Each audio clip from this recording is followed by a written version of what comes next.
Hello बच्चों, नमस्कार। चलिए अब हम बात करने वाले मिड पॉइंट थ्योरम का।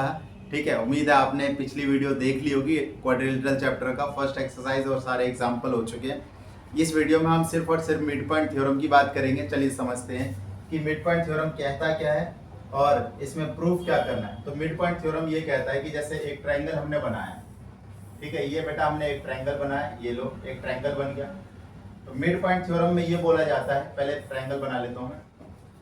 मिड पॉइंट थ्योरम में ये बोला जाता है कि ये जो आपने अगर दो साइड के ट्रायंगल के किन्हीं दो साइड के मिड पॉइंट को अगर आप आपस में कनेक्ट कर दिया, ये लो,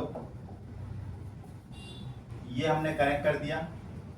तो फॉर एग्जांपल ये जो ट्रायंगल है ये ए बी सी, तो अगर ये मिड पॉइंट है तो ये बराबर ये होता है और ये बराबर ये हो जाएगा।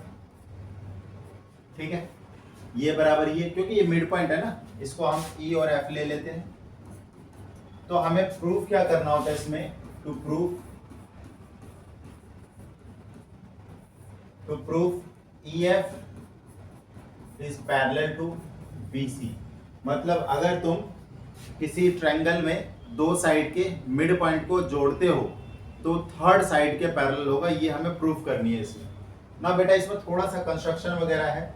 कंस्ट्रक्शन क्या है देखो ध्यान से, ये वाली जो चीज है इस वाले को आप एक्सटेंड कर लो, इधर कर लिया ना। इस वाले को यहां से आप एक रे ड्रॉ करोगे इधर की तरफ, सच दैट कि ये आपका बीई के पैरेलल होगा। ठीक है, तो ये हमने ड्रॉ कर लिया और यहाँ पे जिस पॉइंट पे कट किया इन्होंने, इस पॉइंट को आप डी बोल दो चाहे तो। ठीक है, तो A B C D E F. ठीक है ना, इसको प्रूफ कैसे करेंगे? तो बेटा सबसे पहला काम आपको करना पड़ेगा कि ये जो दो ट्रायंगल है इसको आप क्या करो, कॉन्ग्रुएंट करो। देखो बेसिकली मैं क्या करना चाह रहा हूं कि मैं इस वाले को ई डी सी बी को पैरेललोग्राम प्रूफ करना चाहता हूं, और पैरेललोग्राम होते ही तो हम बोल देंगे कि अपोजिट साइड्स है तो अपोजिट साइड्स पैरेलल होती है। तो हम लिखेंगे बेटा प्रूफ, और प्रूफ में हम लिखेंगे in triangle AEF and triangle CDF, या फिर CDF लिख लो, कोई दिक्कत नहीं है ना। एक चीज देखना, एंगल, ये दो एंगल जो है, ये दो एंगल क्या है, वर्टिकल अपोजिट एंगल। तो हम लिख सकते हैं एंगल AFE बराबर angle CFD, vertical opposite angle, vertical opposite angle. बेटा कंस्ट्रक्शन वगैरह भी लिखना है। कंस्ट्रक्शन देखो इधर लिख देते हैं। कंस्ट्रक्शन हमने क्या किया, कंस्ट्रक्शन किया है, दो चीजें करी है। एक तो करी हमने extend EF two point D, extend EF two point D. EF को हमने बढ़ाया कहां तक, पॉइंट डी तक बढ़ाया। और दूसरा हमने किया है कि C join C D such that ये वाला A B is parallel to C D. तो ये चीज आप कंस्ट्रक्शन में आप लिख लोगे। ठीक है, चलिए आगे लिखते हैं।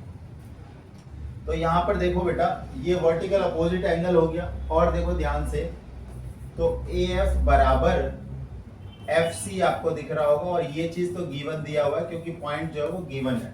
तो जो मिड पॉइंट है वो पहले से ही बोला जाता है, थ्योरम की स्टेटमेंट आप एनसीईआरटी में देख सकते हो। नाउ AF बराबर FC हो गया। अब एक और चीज देखो, अगर आपको यहाँ पे समझ में आ रही है, तो ये जो दो लाइन है, एक ये AB लाइन और इधर मेरा ये C, और ये आगे तक मैं लेके जा रहा हूँ। मान लो बीच में D है और मैं आगे तक कहीं तक लेके जा रहा हूँ, G तक लेके जा रहा हूँ, और ये A पॉइंट और C पॉइंट को ज्वाइन करती हुई एक लाइन है ये। तो क्या ये वाला एंगल और ये वाला एंगल बराबर होगा? हाँ बिल्कुल होगा। क्यों होगा? बिकॉज आपको अल्टरनेट इंटीरियर एंगल का कंसेप्ट मैं कई बार बता चुका हूँ।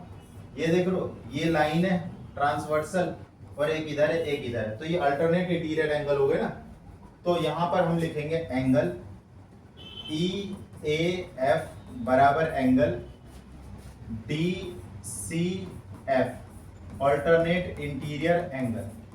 तो अब देखो यहाँ पर, तो एक एंगल ये जो इक्वल है यहाँ पे मैं मेंशन कर देता हूँ, ये वाला एंगल और ये वाला एंगल। तो बेटा ध्यान देना, तो angle side angle, angle side angle by angle side angle, congruency rule, congruency rule जो आपका ट्रायंगल है कौन सा वाला, A E F is congruent to triangle C D F.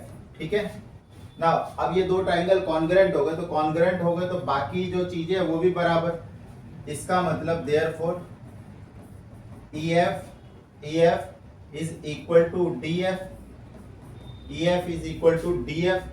तो ये क्या हो गया, EF is equal to DF by CPCT, by CPCT। और देख लो बेटा, AE is equal to CD, ये भी क्या हो गया बाय CPCT।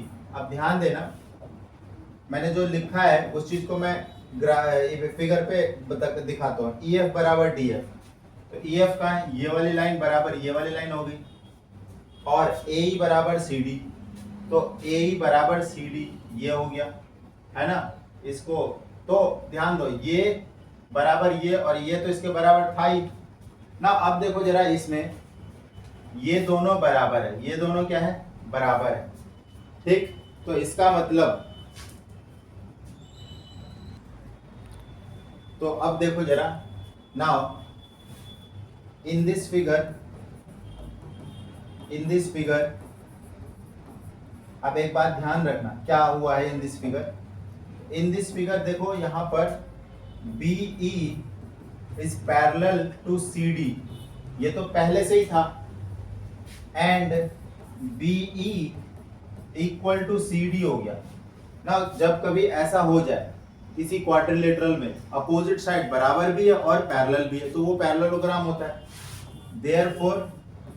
देयरफॉर जो आपका EDCB इज अ पैरेललोग्राम, और पैरेललोग्राम है तो हेंस जो EF है इज पैरेलल टू BC।